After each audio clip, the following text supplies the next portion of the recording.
The ski club at a high school reunion last month. We talked about events while we were there. I knew some of the details of this back then, but here is the story of petty revenge. We had a large population of students with Polish names. At the end of the school year, a proposal was submitted to create a Polish-American club, similar to the Spanish and French clubs already established. As with the Spanish and French clubs, the purpose of the club was to learn more about Polish history and culture. The proposal included an advisor, who had a Polish surname. It was turned down by the principal, after being approved by the other club advisors, because we don't teach Polish here. So the same students submitted a proposal for a ski club, with a very brief description of the purpose being to learn more about the ski culture, with the final culminating event being a ski trip. The new advisor was a female teacher whose maiden name ended in ski. Her married name, as she was known in the school, was Smith.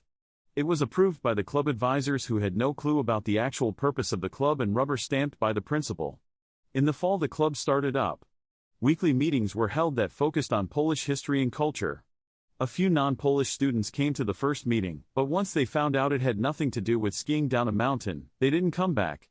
Membership started out with about 10 students, but by the end of the fall semester had grown to about 20. They went on the field trip, called it a ski trip, to a Polish restaurant about 45 minutes away. The permission form had to be approved by the principal, and typical for him, he simply signed it without reading it, probably assuming it was to go skiing. Toward the end of the spring semester, another field trip to the same restaurant was planned. Also, by this time the ski club was the largest club in terms of membership, with around 40 members. The advisor notified the principal about the field trip, as she had done in the fall, but this time he actually read the field trip permission form. Realizing that it was actually the Polish-American club with a clever name, he denied permission, and immediately ordered the club disbanded. In that state, schools received state aid money for every day the school was open, unless attendance dipped below a certain threshold. In that case, there was no state aid money for the school that day. The petty revenge.